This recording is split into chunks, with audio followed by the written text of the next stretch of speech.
इस लेक्चर के अंदर हम सूडो क्लास की कुछ न और भी क्लासेस को पढ़ेंगे। स्टार्ट करते हैं। मैं सबसे पहले सीएसएस स्ट्रिक्ट जो हमारे पास वेबसाइट आपको पिछले लेक्चर में बताई है, उसके अंदर जाता हूँ और उसके अंदर मैं आपको इसकी जिस क्लास की मैं बात कर रहा हूँ, आपको दिखाता हूँ। ये फर्स्ट चाइल्ड, लास्ट चाइल्ड और nth ऑफ टाइप ये भी हम देखेंगे इस लेक्चर के अंदर। मैं इस मेन बॉक्स के मेन जो हमारा टैग था, उसके अंदर जो हमने 2 बॉक्स बनाए थे, बॉक्स 1 और बॉक्स 2। बॉक्स 1 को लेकर इसको आपको समझाने की कोशिश करता हूँ। डॉट बॉक्स 1 मैं अगर ये चाहता हूँ कि जो इस बॉक्स 1 के अंदर फर्स्ट चाइल्ड है, इस बॉक्स के अंदर कितने चाइल्ड पड़े हैं? हेडिंग 1 एक चाइल्ड, पैराग्राफ 1 एक चाइल्ड, ये पैराग्राफ 2 एक चाइल्ड और बटन एक और चाइल्ड। तो ये कितने टोटल चाइल्ड हो गए? 4 चाइल्ड हैं। इस बॉक्स के कितने चाइल्ड हैं? 4। मैं अगर फर्स्ट चाइल्ड का फ़ॉन्ट चेंज करना चाहता हूँ, तो मैं क्या करूँगा? कॉलन डालूँगा। एक क्लास है, सूडो क्लास हमें देती है ये फर्स्ट चाइल्ड, कर्ली ब्रैकेट दूँगा। फ़ॉन्ट साइज़ हमारे पास क्या होना चाहिए इसका? 20 पिक्सेल्स। मैंने 20 पिक्सेल्स का, वो देखिए सिर्फ उसने फर्स्ट चाइल्ड को अफेक्ट किया।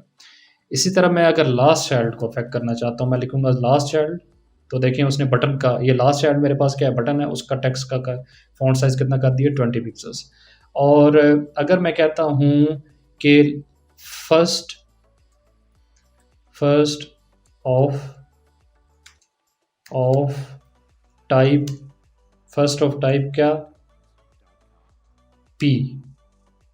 मतलब पैराग्राफ की जो फर्स्ट टाइप है, मतलब फर्स्ट ऑफ टाइप का मतलब है जो हम उससे पहले टाइप देंगे, जो टैग देंगे। फॉर एग्जांपल मैंने पी टैग दे दिया है, तो पी इसमें फर्स्ट ऑफ टाइप का मतलब क्या है? जो पी टैग, पी की तरह के जो टैग्स हैं, उनमें जो सबसे पहला टैग है पी का, उसको ये वाला सीएसएस दे दो। मैं लास्ट ऑफ टाइप करता हूँ, तो देखें सेकंड को दे देगा वो, और देखें सेकंड को सीएसएस दे दिया उसने। ठीक है, मैं एक और ज़रा कर देता हूँ, कलर रेड कर देता हूँ ताकि आपको और बेहतर तरीके से नज़र आए। देखिए उसने रेड कलर कर दी। ठीक है, फर्स्ट पे करता हूँ, फर्स्ट को करता हूँ, तो देखिए चेंजिंग्स उसकी फर्स्ट को उसने अप्लाई कर दिया। इसी तरह मैं आपको एक और चीज़ दिखाता हूँ। nth चाइल्ड का मतलब है कि हमने जो तीसरे नंबर वाला चाइल्ड है, तीसरे नंबर पे जो पैराग्राफ पड़ा हुआ है, nth ऑफ चाइल्ड का मतलब क्या है? जो तीसरे नंबर पे हमारे पास पैराग्राफ पड़ा हुआ है, उसको ये सीएसएस अप्लाई कर दो।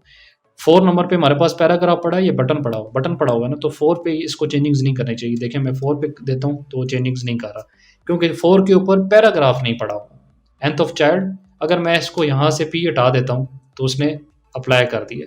मैं उसको स्पेसिफिक पहले कर रहा था कि ये जो पैराग्राफ का, अगर 4 नंबर पे भी तुम्हें पैराग्राफ मिलता है, तो उसके ऊपर अप्लाई कर दो। उसको 4 नंबर पे पैराग्राफ नहीं मिला था, उसने अप्लाई नहीं किया था। अब मैंने पी हटा दिया है, अब वो कह रहा है कि जितनी भी चाइल्ड पड़े हैं, उन चाइल्ड में जो चौथे नंबर पे है, वो ये ना देखो कि वो पैराग्राफ है, बटन है, हेडिंग है, जो भी है, उसके ऊपर ये सीएसएस अप्लाई कर दो। ठीक है, और अब मैं इसमें आपको और बताता हूँ कि nth ऑफ चाइल्ड में हम और क्या कर सकते हैं। nth of type, nth of last भी है, nth ऑफ टाइप में हम दे देते हैं, इसमें भी इसी तरह से वैल्यूज़ देंगे।